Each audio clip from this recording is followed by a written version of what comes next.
And please don't use African time. Do not use African time. If they say your visa duration is 8 a.m. to 9 a.m., please try and go 7 a.m.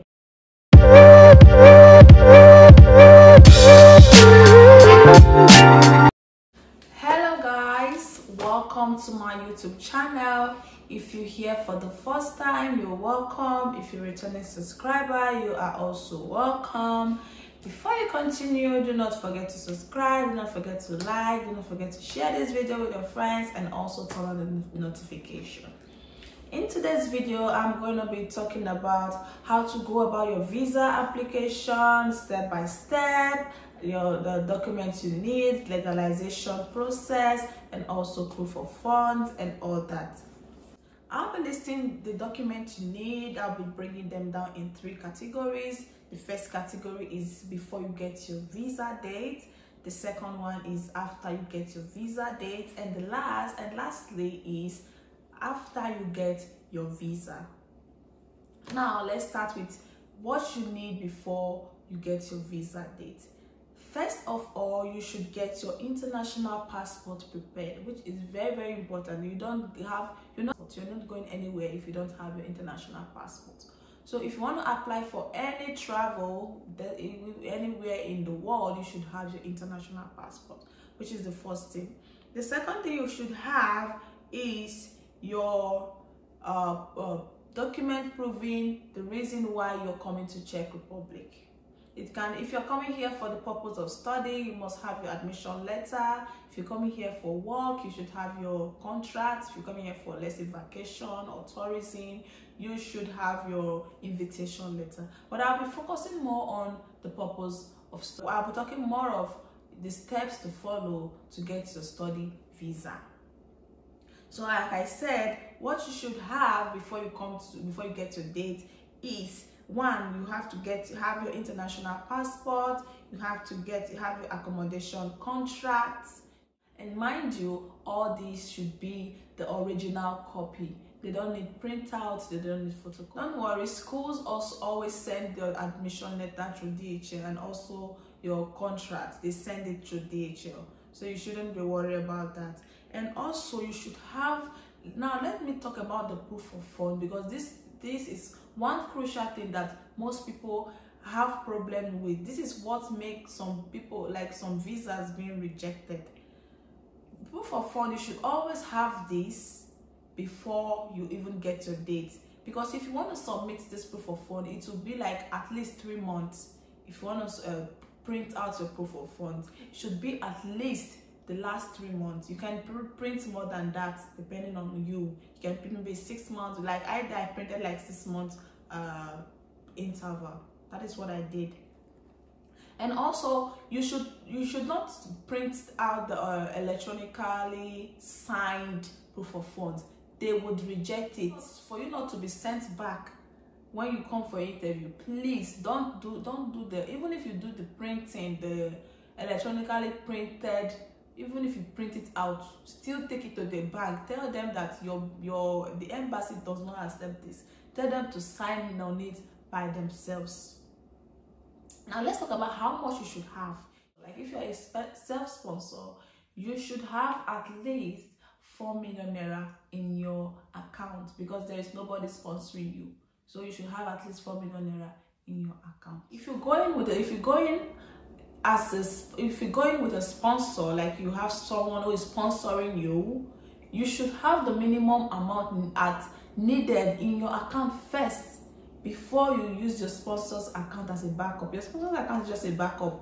It's not that okay, they'll be looking at your sponsor's account. They'll be looking at your sponsor's account, but they want to know if you have the amounts needed in your account. So if you are going I will put the minimum account somewhere down or up. I don't right now, I don't really know the minimum account they need, but during my time it was around 2 million to 2.5 million, and I used the sponsor. I had a kind of amount in my account, and I also had a sponsor. So if you're submitting your proof of fund, also add a debit card. That debit card should not be VEV I don't know how to pronounce it, but it should be either MasterCard or Visa. Don't go and use otherwise, if not you'll be sent back. Some people were sent back during my time too.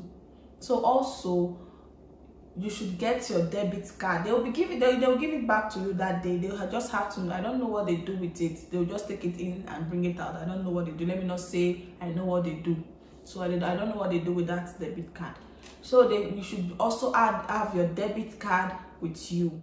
And also your sponsor should also give you a sponsorship, Also your sponsor should also give you a sponsorship letter. This sponsorship letter should be translated. I will talk about the translation process as we go further. Now, those are the things you need before you get your dates. Now let's talk about after you've gotten your date, what next? After you've gotten your date, that is when you start going about your medical report, your criminal record, and all that. Don't go and do your criminal record and the medical report before you get your date. You don't know when you will get your date, and these documents have 3 months expiring dates. So you don't want to be spending money and spending time again to start doing all these things. So you should always wait. Like me, they told me wait till you get your date. No, me, I was shocked. It was doing as if I was on drugs or high. No, I was like, no, I'm not listening, and I had to do them 2 times. So please always wait for your date before you can get your medical report and your criminal record. For this criminal record, let's say you've lived in another country for the past 3 years. You lived there for, let's say, at least 6 months. You've lived there in the past 3 years. If you lived there at least 6 months, you should also get a medical report from that country, inclusive the medical report from your country, and this medical report should also be translated. Now, medical record, not all countries are required to bring on a medical record, but in a country like my country, Nigeria, are required to bring medical report to show you don't have any life-threatening ailments, like syphilis or tuberculosis and all that. Now, that is for after you've gotten your date, your visa date. Now, let's talk about on the day of your visa. Please, on the day of your visa, try to go as early as you can. Go before the time. Please don't use African time. Do not use African time. If they say your visa duration is 8 a.m. to 9 a.m., please try and go 7 a.m. If it said your time is 10 a.m. to 12, please try and go 9 a.m. Please try and be there 9 a.m. I'm not saying you should leave your house 9 a.m. Try and be there 9 a.m. Don't use African time. Also, you should gather all your documents. You should have all your documents. Double check that you have all the required documents, because any slight mistake, you'll be sent back. And also, go with your visa money. Go with cash. They don't accept card payments. They accept only cash. And the visa fee is around 2,500 crown. I don't know the equivalent. It should depend on the exchange at that particular time. What you should also have is your application form. Your visa application form, you should have that filled and signed. They can also give it to you. During my time, they gave it to me because I never knew that you have to have it. Some people they're already bringing theirs out. I was like, okay, I don't know you have to bring this. So the man gave me that day, and I filled it, and he had to try to. He directed me with what to fill and what not to fill. So what I would advise is you should already have this with you. Print it out and fill it at your own convenience. Don't be in, because at that day you'll be very tense. So you not go and feel something you should not feel. So already have it and fill it. What you don't understand on that day, you can ask the person. What you don't understand, please don't fill it on that day you can ask the man, and he or whoever will be there, you can ask them and they will help you out. That is during your interview. Now let's say after your interview, now you've gotten your visa. What next? If you've gotten your visa, mind you, don't go and start paying flight tickets before you get your visa, or after. You should wait to see the outcome of your visa. After you've gotten your visa, there is a specific health insurance that the embassy, they always send the link along the email they send to show that your visa have been approved. You should not go and buy from another side. You just waste your money. Just follow that link and buy health insurance from there. Mind you, if you buy health insurance for 6 months, your visa will be given. You will be given 6 months visa. If you buy for 1 year, you'll be given 1 year visa. If you buy for 2 years, I don't know, but that is what you should get the point that the longer the duration of your health insurance, that is the time of your visa. That is the visa they are going to be giving to you. And also, you should also go with your flight reservation. Those are the 2 things you need after you've gotten your visa. You can send them this document through DHL, and they will send your visa down to you, to your address, or you can decide if you want to go, you can go in person. Now let me talk about legalization, super legalization process proper. If you're going for bachelor's degree, you have to super legalize your high school certificate and your high school transcript. If you're going for master's, you have to super legalize your BSc certificate and your transcript. Now, how do you go about the super legalization? First of all, for your educational documents, you have to take them down to the Ministry of Education and to the Ministry of Foreign Affairs, and finally to the CZECH embassy, where they will finally stamp on it, and you have to pay some specific amount of money. It's around 600 crown. They are equivalent to be the exchange rate at that particular time.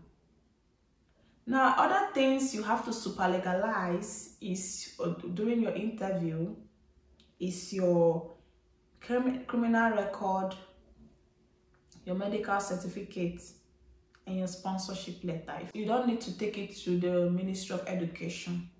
You just have to take it to the Ministry of Foreign Affairs, and finally to the embassy. You don't need to go to the Ministry of Health. You don't need to go there. You just have to go to Ministry of Foreign Affairs, and finally to the embassy.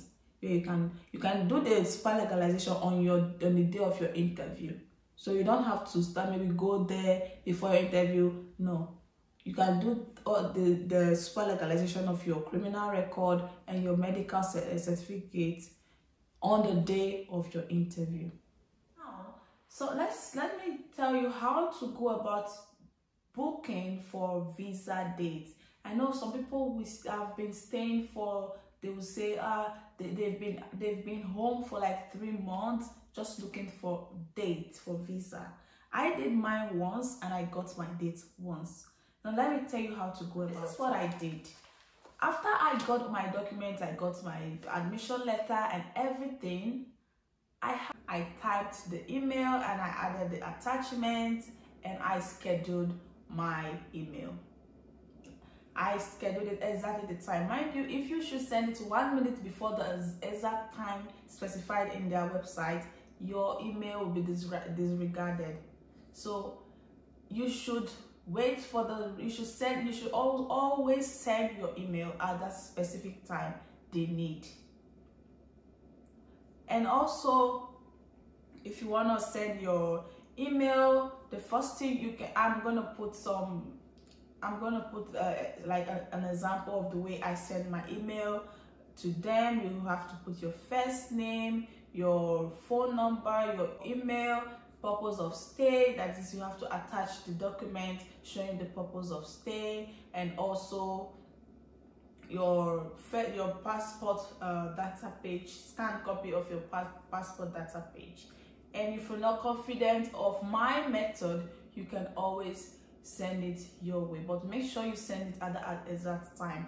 And for the subject of the email, please do not write application for visa. Please, you should you should only put your passport number, just your passport number, nothing else. This will be the end of this video. If there is anything I did not mention and you want to know more, you can put it in the comment section and I will try to address it as much as I can. In my next video, I'll be talking about the possible questions you might get during your visa application. And stay tuned, subscribe so you can be notified when this video is up. See you guys in my next video. Bye.